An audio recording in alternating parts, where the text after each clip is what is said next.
Halo, selamat siang guys. Aduh, batuk gua. Selamat siang guys, balik lagi sama gua Ferry Motovlog Zero di sini. Ya, setelah sekian lama.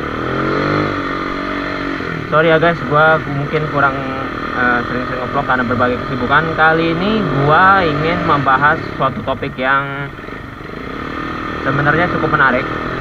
Mungkin dari kalian beberapa mungkin berpikir bahwa topik gue ini gak menarik, tapi yang jelas sambil gue perjalanan pulang hari ini gue akan membahas tentang sistem pendinginan mesin pada motor kopling. Yap, mungkin beberapa kalian sudah tahu ya kalau di motor kopling sendiri pasti ada sistem pendinginannya. Apapun itu bentuknya mungkin berbeda-beda, sistemnya mungkin berbeda-beda, berdasarkan kubikasi juga bukan suatu patokan, tapi yang jelas sebenarnya apa pentingnya sih sistem pendingin mesin gitu loh. Nah, di sini gua jelasin dulu. Sistem pendinginan mesin yang ada tuh ada beberapa. Contohnya yang bisa gue sebutkan adalah yang pertama tuh radiator, water cooler, water cooled gitu ya. Pendinginan air ya, itu radiator. Yang kedua itu ada pendinginan dengan oli, oil cooler, seperti motor gue ini, si Fiat merah ini, oil cooler. Dan yang ketiga adalah air cooler. Air itu bukan air ya, air itu udara, pendingin udara.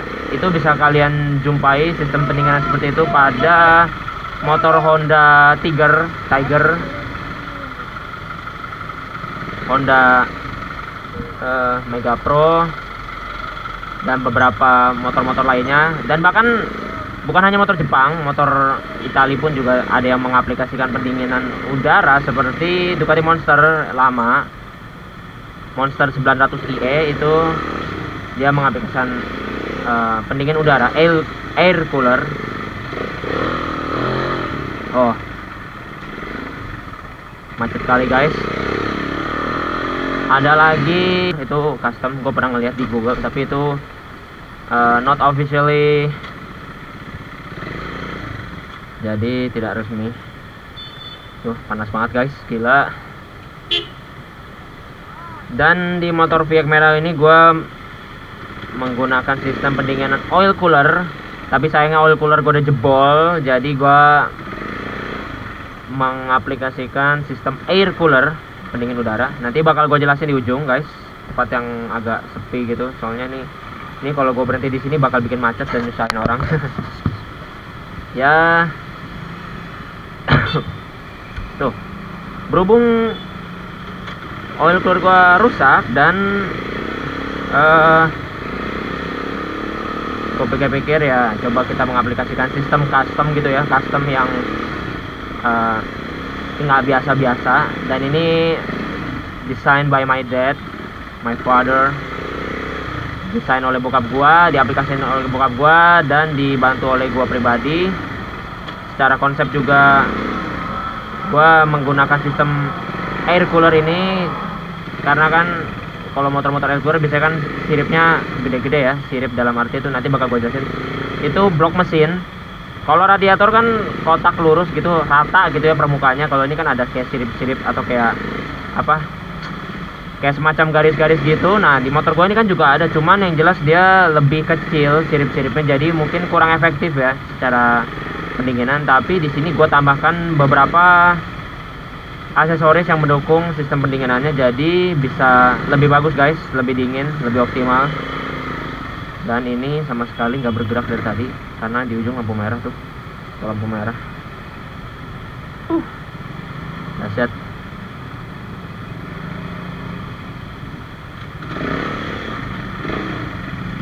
Dan menurut rencana planning gue sih, gue pengennya ke Gias nanti 17 Agustus pas hari raya kemerdekaan Republik Indonesia, negara kita tercinta. Gue pengen riding, entah riding ya, kalau riding bisa gue riding, kalau nggak bisa ya gue mungkin bareng teman gue si Abi. Kita akan menuju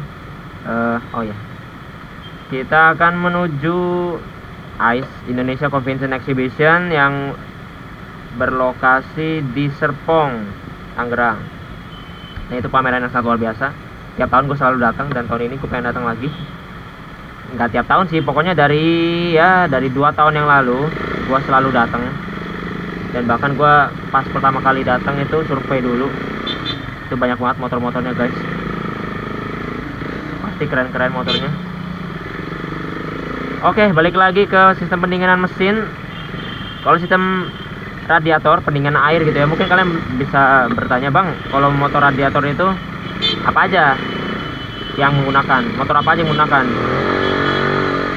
Seperti yang bisa kalian lihat secara simpel, kalau motor pendinginan air itu, pendinginan radiator itu banyak sekali yang menggunakannya, baik itu Eropa, Inggris juga Eropa sih, Itali, berbagai negara, many countries have development the motorcycle. Banyak negara yang sudah membuat motor itu mendesain sistem pendinginannya menggunakan sistem radiator. Contohnya dari Yamaha, mogenya deh, yang mogenya Yamaha banyak, R1, R6, terus Phaser, banyak sekali. Yang besar-besar pokoknya yang kubikasi cc-nya itu di atas 250 cc. Kalau mungkin di bawah 250 cc ada R25, ada R15, Fiction. Kalau air cooler dari Yamaha sendiri sih ada Scorpio, ada Phaser, ada apalagi yang lain banyak sih, cuman motor-motor yang agak lama.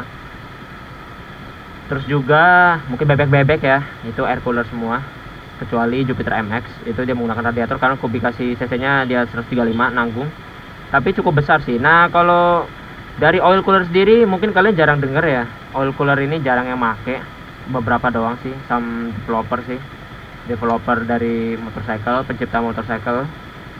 Contohnya ini Minerva ini, ada Gilera, ada juga kalau dari Suzuki mungkin yang tonton agak vintage ya, agak old itu ada Suzuki Bandit, ada yang menggunakan sistem oil cooler, Suzuki GSX, ada juga Honda VT atau Honda apa gitu. Gue pernah lihat kayak semacam V-twin gitu engine-nya sih, tapi yang jelas dia menggunakan sistem oil cooler. Kalau air cooler udah pasti banyak, yang tadi gue sebutkan Mega Pro, Tiger dan lain-lain.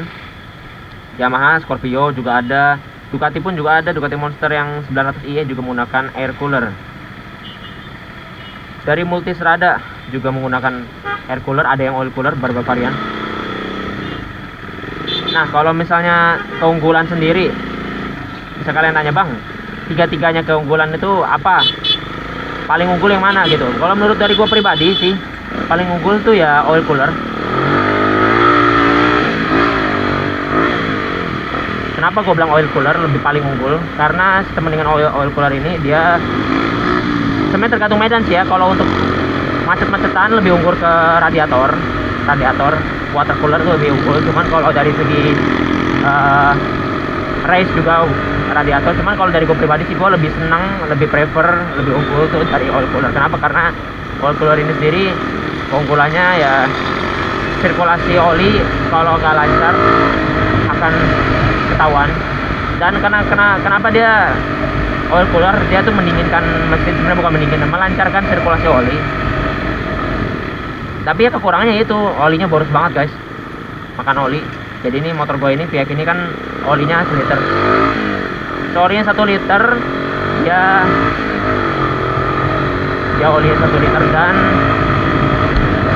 cepet banget susut itu apa, habis gitu maksudnya, cepet banget susut. Jadi kalau gua menggunakan motor ini everyday gitu, riding, entah buat kerja, buat vlogging, buat apapun itu, kadang suka susut. Apalagi kalau mesinnya panas, kayak lu masak air ibarat tuh berbuih panas gitu ya. Nah itu seperti itu guys. Nah, dan mungkin di sini adalah tempat yang cukup tepat, sistem pendinginan made by Bokap. Oke, gua akan menepi perlahan-lahan di sini. Kebetulan rukonya tutup, jadi mungkin boleh berhenti ya, jadi sebentar. Ini dia guys, bag merah gua. Di sini tuh bisa kalian lihat sendiri, ada semacam apa itu ya, bilangnya besi plat lah. Kelihatan ya guys, moga-moga kelihatan. Nanti gue bakal tunjuk juga. Dan di sini tuh lihat, bisa kalian lihat di sini ada putih-putih, lihat besi putih ini. Dari from the other side tuh gue menggunakan hot glue dalam artian bukan apa glue gun ya, istilahnya lem tembak itu bukan lem tembak, tapi gue menggunakan lem Dexton yang tahan panas, dia bagus sih. Nah di sini kan blok mesin gue panas banget. Tujuannya apa? Tujuannya gue menggunakan sistem ini karena sangat efisien, tidak menggunakan budget yang besar untuk menggantikan oil cooler, dan di sini gue pakai harian sih oke sih, tidak ada masalah. Oh ya guys, kita berhenti lagi. Satu hal lagi yang lupa gue jelasin ke kalian, mungkin secara nambahin plat itu sih sebenarnya untuk mendinginkannya, tapi tetap secara jalur oli, ketutupan fairing nggak bisa. Jadi dia oil cooler di sini tuh ada jalurnya, gue bikin jalur sendiri masuk ke sini lagi, tapi ini kata ketutupan fairing jadi nggak kelihatan. Well, kita lanjut lagi. Jadi seperti itu ya guys. Cara riding enak. Memang di sini ya di jok gua memang lebih terasa panas mesin lebih terasa. Minusnya oil cooler seperti itu, karena kalau oil cooler itu atau air cooler ya, pendingin udara atau pendingin oli itu minusnya di situ selain makan oli banyak.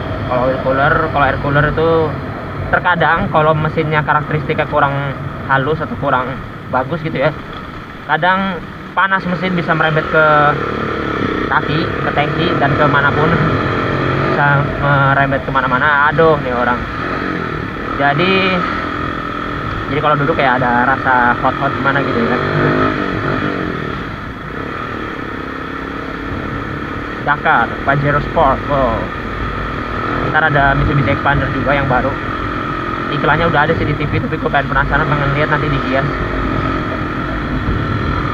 Oke, jadi menurut kalian gimana guys dari 3 sistem pendinginan oli? Ada radiator, ada air cooler, ada oil cooler, dan satu lagi unclassified yang tidak ada kategorinya, yang tidak resmi, yaitu pendinginan custom. Seperti yang tadi gue bilang, ada pendinginan air cooler modified kayak motor gue gini, air cooler pendingin udara tapi ditambahin besi, karena besi aluminium deh, bukan besi, ada besi, ada aluminium 2 bagian. Shit. Itu agar kan aluminium kan cepet panas cepet dingin, jadi dia bisa berubah suhu, menstabilkan suhu sebenarnya kayak termostat gitu.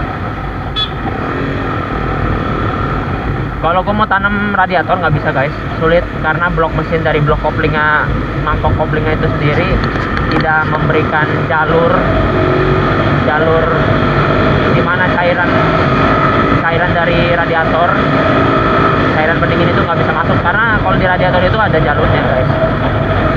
Oke, mungkin nanti gua bakal bikin video satu lagi yang lebih terperinci per pendinginan ya, per sistem pendinginan. Gua bakal jelasin nanti video berikutnya tentang radiator. Gua bakal jelasin yang gua tahu, segala yang gua tahu tentang radiator, keunggulan plus minusnya secara rinci yang gua tahu, dan pendinginan lain, air cooler, mungkin contoh-contoh motornya. Oke, gua sekarang kaget tadi ada orang banyak meletus gitu.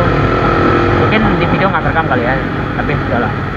Oke, sekian dulu ya guys, penjelasan singkat gua tentang 3 sistem pendinginan. Penjelasan sederhana, nantikan 3 video berikutnya yang akan menjelaskan lebih detail, lebih dalam lagi tentang 3 sistem pendinginan tersebut. Jangan lupa like, share, komen, dan subscribe. Thank you for watching guys. See you in the next video. Bye bye semua. Selamat beraktivitas.